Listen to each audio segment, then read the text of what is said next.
देखते हैं यहाँ का जल मीठा है, यहाँ का जल नमकीन है। जहाँ पानी को रख देंगे बहुत सारा क्षार जम जाता है, वो लवण जल है, और जहाँ जमता नहीं है वो मधुर जल है, ऐसे माना जाता है। तो जल में तो एक ही रस है, कौन सा? मधुर रस, बिना नमक वाला। और पृथ्वी पार्थिव द्रव्य में 6 रस है। रसगुण किसका है? पूर्व पक्षी के हिसाब से देखें, रसगुण केवल जल का होना चाहिए, और जल के साथ जुड़कर पृथ्वी में कितने गुण आ गए? 6, और जल में कितने हैं? 1। कहते ऐसे तो हो नहीं सकता। षड्विध पार्थिव रस षड्विध आप्य मधुर एवं जलीय द्रव्य का केवल मधुर रस है। न चाहे तत्संसर्गात भवितुमर्हति, संसर्ग से ये बात नहीं हो सकती कि पृथ्वी में 6 रस आ जाए और जल में एक ही रस रहे। है रसगुण जल का, और जल से आकर पृथ्वी में 6 प्रकार बन गया, ऐसे नहीं हो सकता। आगे देखिए, रूपयोर व पार्थिवाप्यो प्रत्यक्षत्वात् तैजस रूपानुगृहीतयोः संसर्ग ही व्यंजकम एवं रूपम न व्यंग्यम अस्ति इति। देखो विशेष विशेष बात सिद्धांती बता रहा है, कैसे उसको समझा रहा है कि संसर्ग से नहीं आ रहा है। रूपयोर व पार्थिवाप्यो, पार्थिवाप्य को पहले ले लेना। पार्थिव और आप्य, पार्थिव द्रव्य जलीय द्रव्यों के जो रूप है, उन रूपों का प्रत्यक्ष होने से तैजसा रूप अनुगृहीत हो, ये दोनों किसके हैं? सिद्धांत नहीं कह रहा है, आपकी मान्यता में पृथ्वी में जो रूप है और जल में जो रूप है, वो रूप किसका है? आप अग्नि का मान रहे पूर्व पक्षी, अग्नि से इन दोनों में रूप आया, तो कहते रूपानुगृहीत हो। संसर्ग है व्यंजकम एवं, यदि संसर्ग से मानेंगे तो जो जिस विषय से युक्त है वही तो संसर्ग से आएगा, दूसरा कैसे आएगा? कोई व्याकरण के विद्वान है तो आप उनके पास जाकर पढ़ेंगे तो आप व्याकरण ही तो पढ़ सकते हैं ना। वो दर्शन शास्त्र पढ़ते नहीं, पढ़ाते नहीं, तो आप उनके पास जाकर दर्शन थोड़ी बन सकते। और कोई दर्शन पढ़ाता है, व्याकरण नहीं पढ़ा है, नहीं पढ़ा सकता है, तो उनके पास जाकर आप व्याकरण थोड़ी बन सकते हैं। जिसके पास जो गुण है वही आएगा। तो सिद्धांत नहीं कह रहा है अग्नि का कौन सा गुण है? रूप गुण जो है वो कैसे? अग्नि स्वयं प्रकाशीन है। अग्नि को देखने के लिए दूसरा टॉर्च लाइट की आवश्यकता नहीं है ना, अग्नि स्वयं प्रकाशीन है। क्या पृथ्वी में और जल में स्वयं प्रकाश गुण आता है? यदि अग्नि से ये गुण आता तो जैसे अग्नि स्वयं प्रकाशील है तो पार्थिव द्रव्य भी स्वयं प्रकाशील होना चाहिए, जल भी स्वयं प्रकाशील होना चाहिए, लेकिन ये ऐसे नहीं है। अग्नि कैसे है? प्रकाशक, प्रकाशक का मतलब प्रकाश करने वाला। और पार्थिव और जलीय द्रव्य कैसे? प्रकाश्य, प्रकाश्य का मतलब प्रकाश होने योग्य, वो देखने योग्य है। और अग्नि कैसे? दिखाने योग्य है, अग्नि में दिखाने का गुण है, और पृथ्वी और जल में दिखने का गुण है। तो ये तो बनेगा ही नहीं। यदि उनसे ये गुण आया तो उनमें तो ये गुण है ही नहीं। पंक्ति देखो, संसर्गे ही, संसर्ग मानने पर ही तो व्यंजकम एवं रूपम न व्यंग्यम अस्ति। यदि संसर्ग से रूप गुण आता तो व्यंजकम एवं वो प्रकट करने वाला होता, दिखाने का गुण होता। अग्नि में दिखाने का गुण है, इसलिए अग्नि को हम व्यंजक कहते हैं। टॉर्च को, ट्यूबलाइट को, इनको सबको व्यंजक कहते हैं क्योंकि ये दिखाते हैं।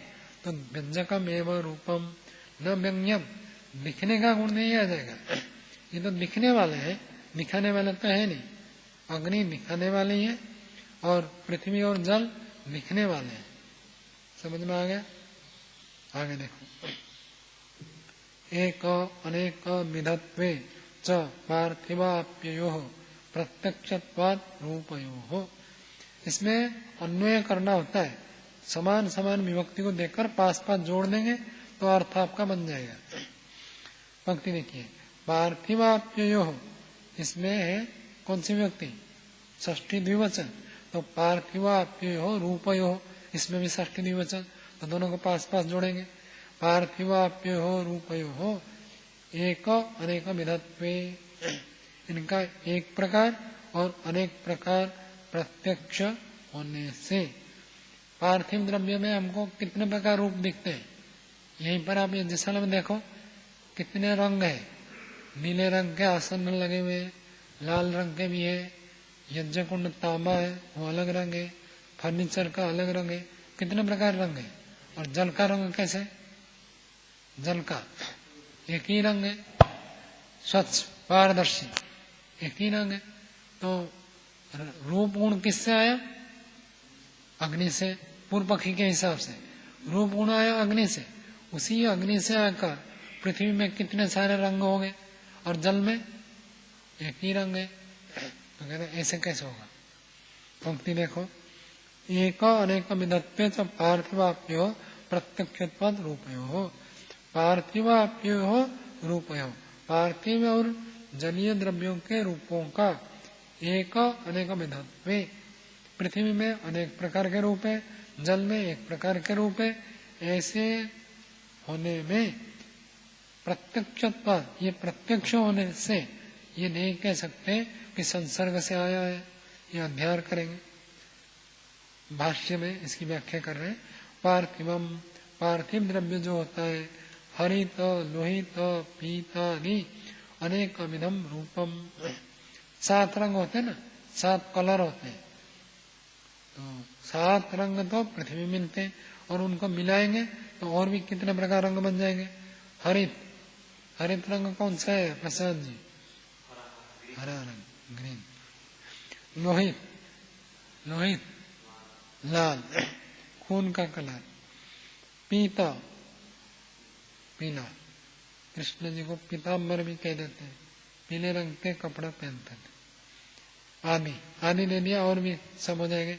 हरा, लाल, पीला, काला, नीला, कुछ भी ले लो, इतने सारे रंग जो है अनेक विधम रूपम, पार्थिव द्रव्य तो अनेक प्रकार के रूप वाला होता है। रूपम के बाद अल्प विराम लगा दो। आप्यम को इधर जोड़ेंगे। आप्यम तो शुक्लम अप्रकाशकम, और जलीय द्रव्य कैसा होता है? कहते शुक्लम बहुत साफ, अप्रकाशकम उसका कोई ऐसे अपना कोई रंग नहीं है।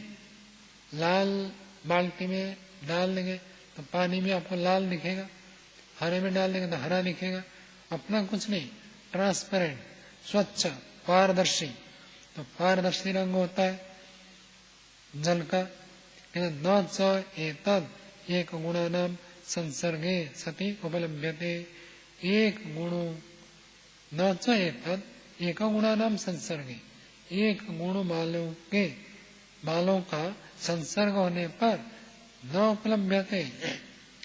अग्नि में एक ही रूप है और उसके साथ जुड़कर ऐसे ऐसे रूप बन जाएंगे। जल में अलग रूप बनेगा, पृथ्वी में अलग रूप बन जाएगा। ये बात संसर्ग से संभव नहीं है।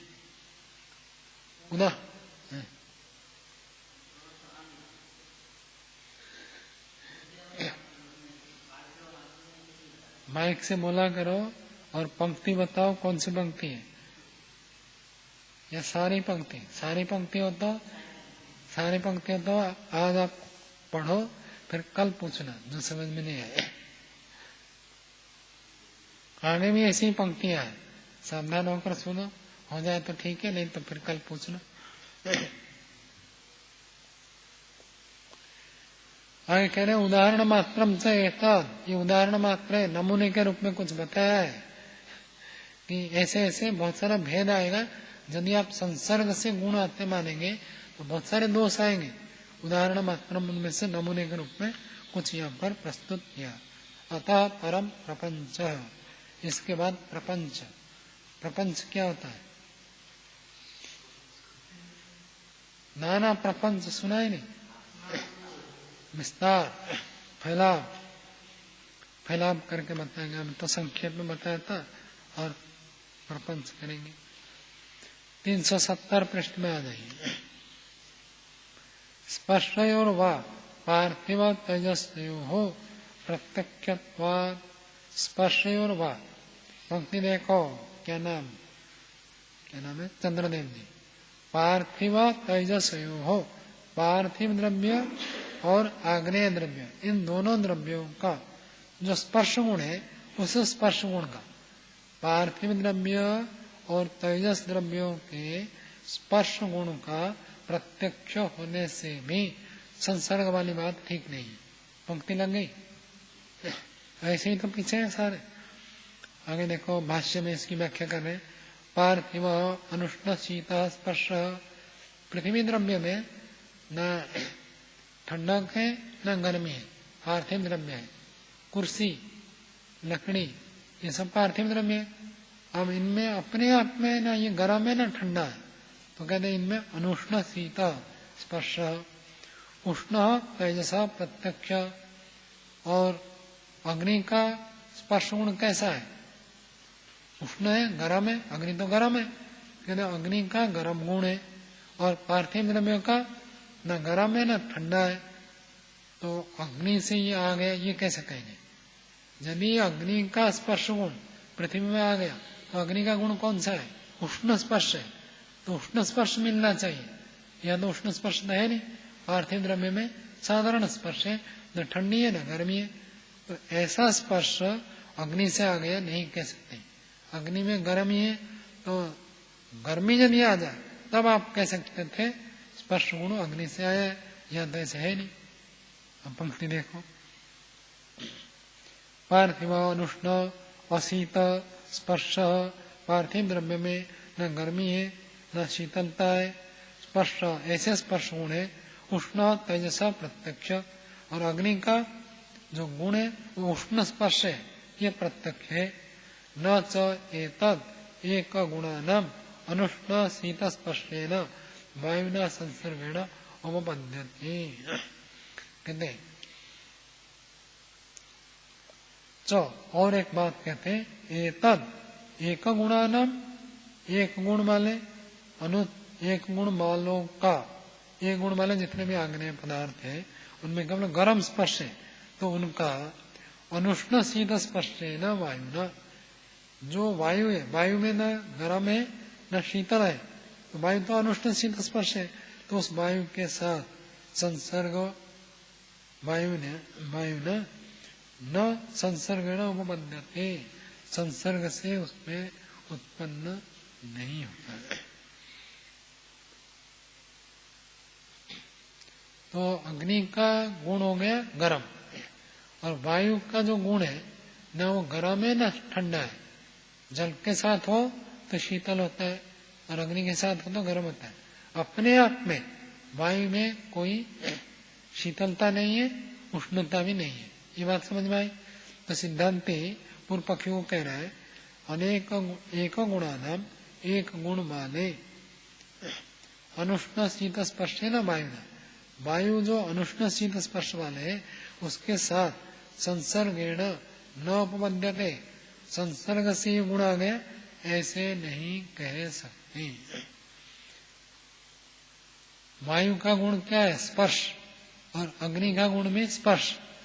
वायु अग्नि में स्पर्श होता है, ये प्रत्यक्ष है, पूर्व पक्षी नहीं मानता। पूर्व पक्षी तो रूप गुण को मानता है अग्नि का, लेकिन वायु का साधारण स्पर्श है, शीतल भी नहीं गर्म भी नहीं। और वायु के साथ जोड़कर अग्नि में गर्म स्पर्श आ गया, ये कहां से आएगा? गर्मी कहां से आएगी? वायु में तो गर्म स्पर्श है नहीं, वायु तो साधारण स्पर्श वाला है। तो वायु के साथ संसर्ग होने से अग्नि में स्पर्श गुण आ गया और वो स्पर्श गुण गर्म हो गया, ऐसे आप नहीं कह सकते। समझ में आया ना? चलो कल बताओ। चलो, पहला परिच्छेद पूरा हो गया। दूसरा परिच्छेद देखिए, अथवा दूसरी बात कह रहे, पार्थिवाप्यो द्रव्यो व्यवस्थित गुणयो प्रत्यक्षत्वा। दूसरी बात कह रहे, पार्थिव और जलीय इन दोनों द्रव्यों का व्यवस्थित गुणयो, जिनके गुण व्यवस्थित है, ऐसे व्यवस्थित गुण वाले पार्थिव जलीय द्रव्य का प्रत्यक्ष होने से संसर्ग वाली बात ठीक नहीं है। संसर्ग से गुण आए ऐसे नहीं कर सकते। कैसे व्यवस्थित है?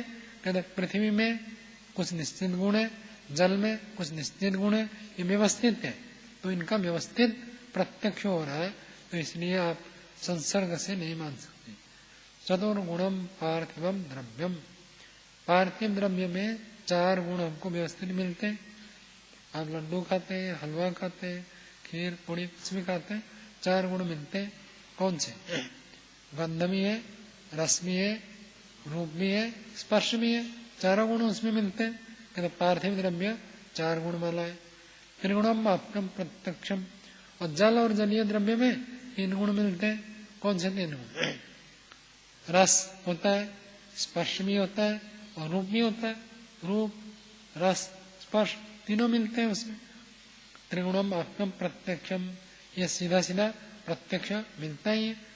तेन तत्कारणम अनुमीयते तथा भूतम इति, उससे उनका कारण भी वैसे अनुमान किया जाता है। लड्डू आपने खाए, लड्डू खाते खाते आपको कहीं चरपरा लगा, तीखा तीखा लगा, तो आप क्या सोचेंगे? इसमें काली मिर्च डला हुआ है। प्राय करके सर्दियों में जो पौष्टिक भोजन बनाते हैं, लड्डू हो गया, गोंद के लड्डू हो गया, कुछ भी बनाते हैं, उसमें सौंठ, काली मिर्च, पिपली डाल देते हैं। क्यों डालते हैं? दीपन पाचन करते हैं। दीपन का अर्थ अग्नि को ये प्रदीप्त करते हैं, और पाचन का अर्थ खाने के बाद पचाने में सहायक होते हैं। हमारी अग्नि को बढ़ाने में और भोजन को पचाने में ये सहायक होते हैं। इसलिए विशेष करके जितने भी पौष्टिक चीज बनाई जाती है उसमें ये थोड़ा थोड़ा डाल ही देते हैं, ताकि निपन पाचन ठीक हो। केवल मीठा मीठा हो जाए तो कफ होगा, पाचन ठीक नहीं होगा, इसलिए ये सब डालते हैं। कहते पार्थिवाप्यो हो द्रव्य हो व्यवस्थित गुण हो प्रत्यक्षत्वात्, ये हो गया था। चतुर्गुणम पार्थिवम द्रव्यम, पृथ्वी द्रव्य में 4 गुण है। त्रिगुणम आपकम प्रत्यक्षम तेन तत्कारणम अनुमीयते, इसके आधार पर मैंने बोला था कि उनके कारण को अनुमान किया जाता है। लड्डू खा रहे हैं, मीठा मीठा लग रहा है, फिर भी आपको बीच में थोड़ा चरपरा लगा, तो चरपरा लगा तो आप सोचेंगे कुछ डाला हुआ है क्या, या तो सौंठ, या तो काली मिर्च, या तो पिपली डाला हुआ है, तब जाकर आपको चरपरा लगता है। कहते उनके कारण का भी तथाभूत अनुमायते, जैसे हमको रस अनुभव होता है उस प्रकार कारण हम अनुमान करते हैं। तस्य कार्यम लिंगम, कार्यम तस्य लिंगम, कार्यम को पहले ले जाओ। कार्य द्रव्य जो है कारण द्रव्य का लिंग है, चिन्ह है। खाने से चरपरा लगता है तो ये कारण द्रव्य का चिन्ह है। चरपरा लग रहा है मतलब काली मिर्ची डला हुआ है, कि काली मिर्ची को पता चलाने में वो चिन्ह है, पहचान है। कार्यम तस्य, तस्य का अर्थ कारण द्रव्य से, जो कारण द्रव्य है, परमाणु है, उनका ये पहचान है। आए कहते हैं कारण अभावात ही कार्य अभाव, वैशेषिक का सूत्र है। कारण के अभाव होने से कार्य का अभाव होता ही है। काली मिर्च नहीं डाला, सौंठ भी नहीं डाला, पिपली भी नहीं डाला, कोई भी तीखा पदार्थ नहीं डाला, तो चरपरा तो लगेगा ही नहीं। चरपरा लग रहा है मतलब कुछ डाला हुआ है, नहीं डालते तो लगेगा नहीं। लोग डालते हैं और खाने में चरपरा लगता है तो हम कहते हैं आपने इसमें मिर्च डाल रखा है। कहते नहीं मिर्च नहीं डाला। मैंने कहा मिर्च नहीं डाला, चरपरा कैसे लग रहा है? कहा थोड़ा सा डाला है। उनके लिए जो थोड़ा होता है ना वो हमारे लिए भारी पड़ जाता है। फिर बाद में कहता है थोड़ा सा डाला है, बिना कारण के तो कार्य नहीं होगा, इसीलिए कह रखा है। अब डाले नहीं तो चरपरा कैसे लगेगा? किसी के भी घर में जाता पहले ही भी बता दो प्याज लहसुन मिर्च बिल्कुल नहीं डालना है, तब खाएंगे, नहीं तो नहीं खाएंगे। आगे देखिए एवं तेजस वायव्यो द्रव्यो प्रत्यक्षत्वात् गुण व्यवस्थाया तत्कारणे द्रव्ये व्यवस्था अनुमानम इति। एवं इसी प्रकार से तेजस द्रव्य और वायव्य द्रव्य, इन दोनों का आग्नेय पदार्थ और वायव्य पदार्थ, इन दोनों द्रव्यों का प्रत्यक्ष होने से गुण व्यवस्थाया तत्कारण द्रव्ये व्यवस्था अनुमानम इति। पहले इस परिच्छेद में आरंभ में पार्थिव और जलीय द्रव्य दिया था, कहते जैसे पार्थिव और जलीय द्रव्य में 4 गुण 3 गुण है, ऐसे तेजस में 2 गुण है, अग्नि में 2 गुण है, रूप और स्पर्श, और वायु में 1 गुण है स्पर्श। इन दोनों द्रव्यों का प्रत्यक्ष होता है, अर्थात स्पर्श होता है। स्पर्श होने से गुण व्यवस्थाया, गुण व्यवस्था, जो गुणों की व्यवस्था देखी जाती है। अग्नि में हमको 2 गुण क्यों प्राप्त हो रहे? स्पर्श भी है, रूप भी है। और वायु में केवल स्पर्श हो रहा, क्यों ऐसे हो रहा? तत्कारण द्रव्य व्यवस्था अनुमानम इति। कारण द्रव्य में, उनके परमाणु में ही ऐसी व्यवस्था है। एक दूसरे में घुस गए ये बात नहीं है, संसर्ग से आ गया ये बात में नहीं है। तो क्या है? उनके परमाणु में ही ये गुण ऐसे व्यवस्थित रूप में विद्यमान है। दूसरा परिच्छेद हो गया। तीसरा परिच्छेद देखिए। दृष्टश्च विवेकः पार्थिवाप्यः प्रत्यक्षत्वात्। विवेक क्या होता है? विवेक समझ।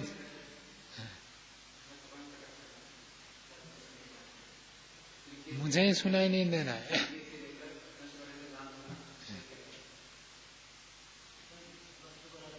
पृथक पृथक जान, विवेक का अर्थ है भेद। जड़ चेतन को पृथक देखने को विवेक कहते। और भी किसी को देख सकते हैं, किसी भी 2 पदार्थों को अलग अलग देखना, इसका विवेक। और जो अलग अलग नहीं देखता अविवेक है। धर्म क्या है, अधर्म क्या है? जो अलग अलग देखता है वो विवेकी है। जो नहीं देख पाता है, अधर्म को भी धर्म मानता है, धर्म को भी अधर्म मानता है, अविवेकी। वैसे कहते विवेक, यहाँ उस विवेक की चर्चा नहीं है। कहते दृष्टश्च विवेक, विवेकार्थम भेद, पृथकता। किनकी पृथकता? कहते हैं पार्थिवाप्य हो, पार्थिव और जलीय पदार्थों का भेद हमको प्रत्यक्ष होता है। विवेक प्रत्यक्ष, पार्थिवाप्य हो प्रत्यक्षत्वात्, पार्थिव और जलीय द्रव्यों का भेद प्रत्यक्ष होने से। पार्थिवम द्रव्यम अपादिभिः वियुक्तम प्रत्यक्षता गृह्यते। अपादिभिः, अपादिभिः, अप का अर्थ जल। कहते पार्थिव द्रव्य ऐसे मिलता है, शुद्ध पार्थिव द्रव्य है, उसमें जल बिल्कुल नहीं है। चने को आपने भून दिया, अब चने में कोई पानी तो है नहीं, बिल्कुल सूखा हो गया, तो उसमें रस है या नहीं है? चने को खाएंगे तब भी रस आता है। कहते जल के न होने पर भी शुद्ध पार्थिव द्रव्य में रस मिलता है। ड्राई फ्रूट्स और फ्रूट्स, अंतर क्या है? फ्रूट्स जो होते हैं गीले होते हैं, हरे भरे होते हैं, और ड्राई फ्रूट्स क्या होते हैं? सूखे होते हैं। सूखा कर क्यों खाते हैं? हरा भरा ही खाओ। ये तो मजाक है माने। क्या? हाँ वही तो मैं कह रहा, सूखे क्यों खाते हैं आप? परमात्मा ने बनाया उसको सीधा वैसे ही खाओ। तो कहते पार्थिवम द्रव्यम अपादिभिः वियुक्तम। जल आदि से रहित होकर भी पार्थिव द्रव्य मिलते हैं। एक तो जल से युक्त होकर, दाल आप खा रहे, दाल में तो जल है, जलीय भाग है। चने खा रहे, सूखे से भुने हुए चने, उसमें तो जल है नहीं। कहते अपादि जल आदि से रहित होकर भी पार्थिव द्रव्य प्रत्यक्ष गृहीत होते हैं, मिलते हैं। सूखी मिट्टी है, पत्थर है, लोहा है, इन सब में जल नहीं है, बिना जल के भी मिलते हैं। आपन च पराभ्याम, और जलीय द्रव्य जो है दूसरे 2 से रहित होकर भी मिलते हैं। जल को बिना गर्म किए प्राप्त होता है। गर्मी तो वो अग्नि का गुण मानेंगे, तो अग्नि के बिना भी सादा जल भी मिलता है, तो सादा जल मिलता है। और वायु के बिना भी जल मिलता है। तो वाप्यम च पराभ्याम, जल उन दोनों से रहित होकर भी प्राप्त होता है। तेजसम च वायुना, और तेजस जो है बिना वायु के शुद्ध अग्नि भी प्राप्त होती है। न च एक एक गुणम गृह्यते इति। लेकिन ऐसे शुद्ध द्रव्य में भी एक एक गुण ग्रहित नहीं होता। शुद्ध पार्थिव द्रव्य है तो उसमें केवल गंध गुण होता है, ऐसे नहीं। भुने हुए चने में आपको रूप भी दिखता है, रस भी है, स्पर्श भी है, गंध तो है ही। कहते यदि शुद्ध पार्थिव द्रव्य में केवल एक गुण मिलता है तब आप कह सकते हैं संसर्ग से आ गया। तो संसर्ग से आया ये बात ठीक नहीं है। न च एक गुणम गृह्यते, एक एक गुण गृहित नहीं होते। पार्थिव द्रव्य में तो 4 गुण मिलते, जलीय में 3 मिलते, आग्नेय में 2 मिलते, वायु में 1 गुण मिलते। निरनुमानम तो मिष्टम ही अपरम परेण, और जो पूर्व पक्षी आपने ये कहा था अपरम परेण मिष्टम, अपर पर के द्वारा प्रविष्ट है, व्याप्त है, पर वाला पहले वाले में घुसा हुआ है, व्यापक हो चुका है, ये जो बात आपने कही थी इति एतद इति न अत्र लिंगम अनुमापकम, ये कोई प्रमाण तो है नहीं, खाली आपने कह दिया कि एक भूत दूसरे भूत में घुसा हुआ है, पहले वाले भूत में बाद वाले भूत घुसे हुए हैं, ऐसे आपने कह दिया। इसको अनुमापन करने वाला कोई लिंग, कोई प्रमाण, कोई चिन्ह कुछ उपलब्ध नहीं है। ये न एतद एवं प्रतिबद्धे नहीं, यदि कोई लिंग होता तब हम मान लेते हैं कि एक भूत दूसरे भूत में प्रविष्ट है। यदि एक भूत दूसरे भूत में प्रविष्ट होने का कोई लिंग मिल जाए, प्रमाण मिल जाए, चिन्ह मिल जाए, तब ऐसे मान सकते थे। ऐसे तो कुछ मिल नहीं रहा, इसलिए हम ऐसे नहीं मानते। यच्च उक्तम, देखो एक एक बात की उत्तर देते, कोई छोड़ते नहीं। जितनी बातें पूर्व पक्षी ने कहा था सबका उत्तर दे रहे। यच्च उक्तम, और पूर्व पक्षी आपने जो ये कहा था विष्णम ही अपरम परेण भूत सृष्टो वेदितव्यम न सांप्रतम, तो सृष्टि के आरंभ में एक भूत में दूसरा भूत घुस गया था, ये बात जो आपने कही थी, वर्तमान नहीं घुस रहे, सृष्टि बनते समय ही एक भूत के अंदर दूसरा भूत प्रविष्ट हो गया था, ये जो बात आपने कही थी। कहते नियम कारण आवत अयुक्तम, उसमें कोई नियम बताओ। सृष्टि के आरंभ में एक भूत के अंदर दूसरा भूत घुस गया, अभी नहीं घुस पा रहा है, कारण बताओ।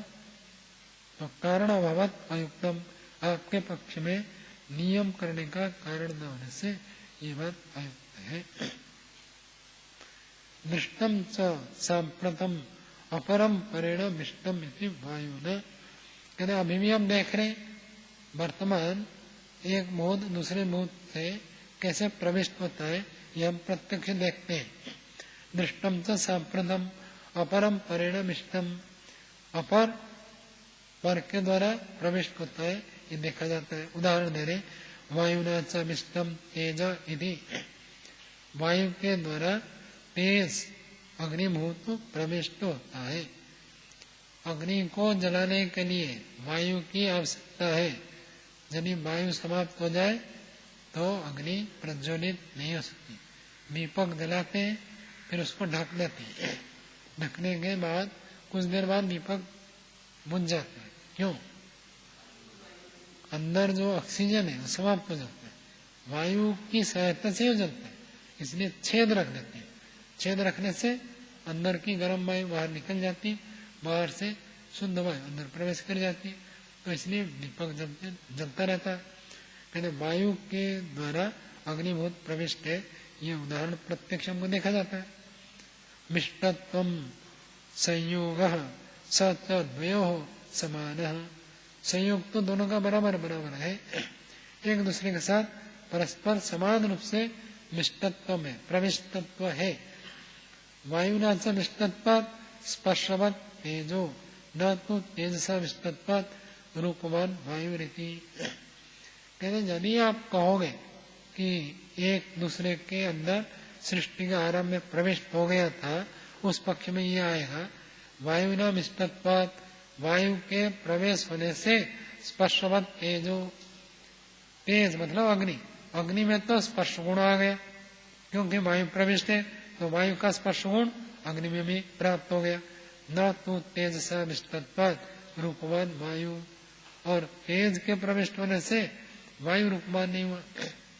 हवा है ना, हवा वायु, उसके अंदर अग्नि तत्व भी है ना, हम आग जलाते हैं तो प्रविष्ट हो जाता है अग्नि तत्व, तो अग्नि तत्व प्रविष्ट हो जाने से वायु में रूप गुण क्यों नहीं आया?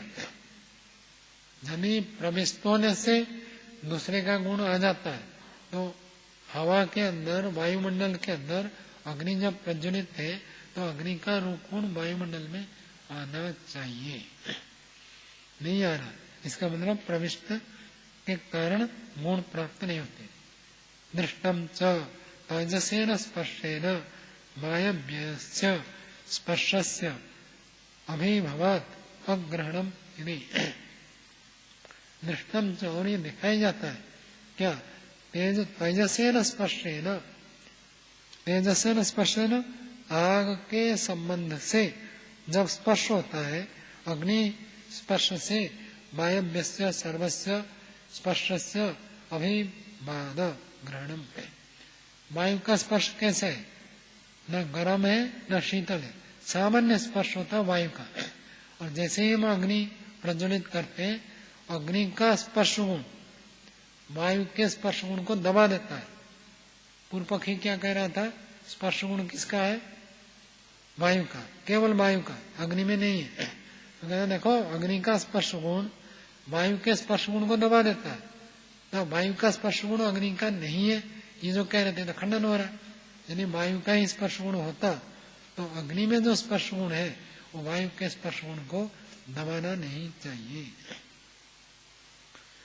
पंक्ति देखो, दृष्टम च, देखा जाता है, तेजसेन स्पर्शेन, अग्नि के स्पर्श गुण के द्वारा, वायव्यस्य स्पर्शस्य, वायु का जो साधारण स्पर्श गुण है अग्नि के गर्म स्पर्श के द्वारा अभिवाद, अभिभाव हो जाता है, दब जाता है। ये ग्रहणम, ऐसे हमको ज्ञान होता है, अग्नि के द्वारा वायु का सामान्य स्पर्श दब जाता है। न च तेनैव तस्य अभिभव, यदि वायु का ही स्पर्श गुण होता और किसी का स्पर्श गुण नहीं होता तो वायु के स्पर्श गुण को वायु का स्पर्श गुण कभी भी नहीं दबाएगा।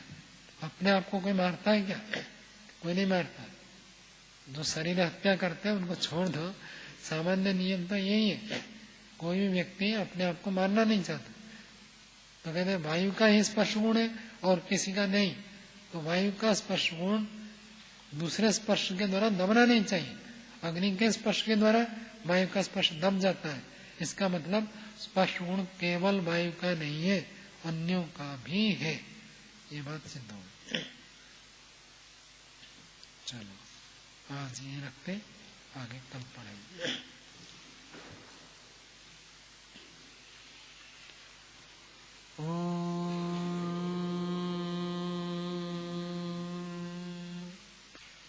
शांति शांति शांति। सभी को